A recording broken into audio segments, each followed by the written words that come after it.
My dream, my dream, my dream. Montreal, how you doing? My dream, born to rise. We all have a dream, and one of my dreams was able to speak in public because I grew up being stutter. And if you're from the Caribbean and you stutter, they do stuff to you like step on your toe and stuff like those things, you know? But you know what? I did not let that stuttering stop me. It helped me, and I speak all over Toronto. I do events all over the place, so I didn't let it stop me. So, before even going my comedy at all, I wrote this small piece to help someone, and it's called I Stutter, But I Still Speak. I stutter, but I still speak, although you cannot see it, because I've learned how to be very discreet with the word that I speak. I know I have problem with certain pronunciation, so I tend to stay from the big ones, and I use small words like elegant, human, fragrant, number 2, and number 1. Growing up, I used to wish I was able to pronounce this. Supercalifragilistic, Now you hear me using this big word, you think I'm being braggadocious. But no, because when I was younger, I was afraid to speak frequent, because inside I thought I wasn't that eloquent. But when I read Jeremiah and I realized that was how God formed me and made me, I start to open my mouth and shout, and I start to utter. Now I'm not afraid to speak, although I stutter.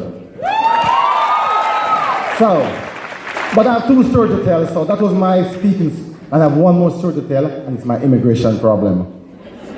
I have an immigration story to tell, but tonight is very happy, because tonight I'm so happy, and I'm so excited, and I feel so good. I never feel this good, because for the first time in my life, I'm able to say this out. And Montreal, I'm going to announce to you for the first time.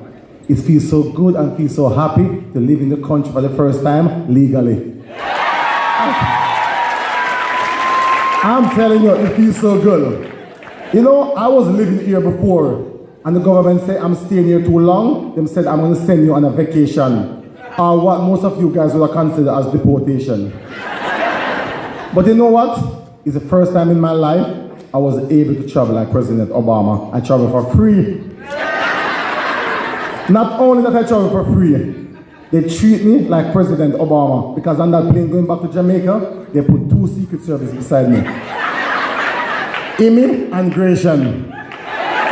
But you see, and I started to speak like President Obama, because when I was right between those 2 immigration officers, the flight attendant came to me and said, "Sir, are you allowed to drink?" I stand up with my hand like this and said, "Yes, we can." But you know what? But the reason why they sent me back to Jamaica was so stupid. It didn't make no sense. It was so stupid. Because the reason why they sent me back, because when I came to Canada, immigration officer looked at me and said, "Sir, you can spend 6 months in the country." And accidentally, I ended up spending 6 years. But you know what? Those guys sent me down on Air Canada. I reach Jamaica. I meet my cousin Jeff. He said, "Don't worry and don't fret." Next week, this boy was back up on WestJet. And that's why I love Jamaica so much. Because Jamaica, yes, Jamaica is the only place you can go and buy a jerk chicken and a citizenship card. I'm telling you. But you know what?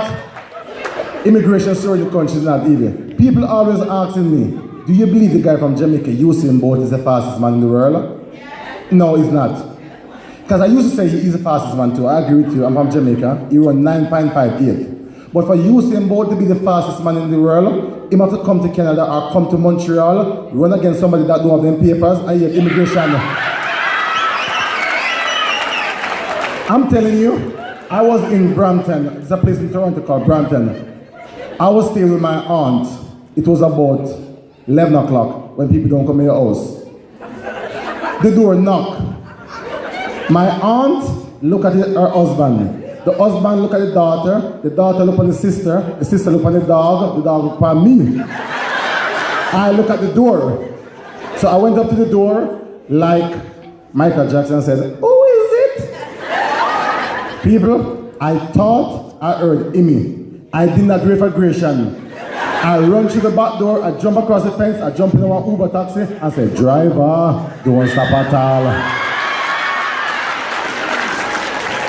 My cousin said to me, call me. My aunt called me and said, "What you run so fast for?" I said, no, the man said immigration. He said, no, he didn't say immigration. He said, my Jehovah's Witness and come offer salvation. I said to him, when they don't have papers, they don't wait for proper pronunciation. But I'm going to say this in closing, and I want you to know this. Before I got my papers, I was one of the nicest, sweetest, most well-behaved person you will ever find. Work start at 6 o'clock. You know what time I reach? 4:30. Because I said to my boss, anything to get the job done. 12 o'clock, I'm having my lunch, my boss on the radio. Somebody need to clean up aisle 14, me first. Anything to get the job done. 3 o'clock come, when the work is over, my boss, I need somebody to empty the trailer. Me, sir, no problem, anything to get the job done. People, in the fast forward 2 weeks ago, we get my papers. CM boss, CM workplace, CM me, different status, different attitude. Yeah. So, I said, work starts 6 o'clock, you know what time I reach now? 7:30, right. 12 o'clock, me and my lunch, I brought jerk chicken, rice and peas, carrot juice. 12 o'clock, I make my lunch. Boss comes, something spill on the I-4. I said to him, listen to me. Ministry of Labor said, I must work 5 hours and half an hour uninterrupted. 3 o'clock come now, I'm ready to go home. He said, can you stay back and load the trailer? I said, listen to me, boss. My union said, I work 9 hours and I don't have to work no more. He looked at me and said, you people. I said, discrimination, you people. I said, listen to the boss man. Hey boss man, you can't make up your face, can't discriminate based on my race. Human right will take up my case. You can't come with intimidation. This boy now run from immigration. I will call you Canada upon you. Tell them what you did unto me. Taking no tax from 2003. No, say me never have proper documentation. So me lawyer say you should do no deduction. So me get me papers, me can boast now. Alright, so Montreal, so God is good to me. Now I can work. I can do everything. So now, people, first time I used to work and I couldn't get no pay, but look at me now. First time I couldn't cross the border, now we can't travel everywhere. What am I saying? Look at me now. First time I couldn't go back to Jamaica, now we can't fly back to Jamaica and come back. Look at me. Look at me now. Montreal, I love you. God bless you. We're born to rise.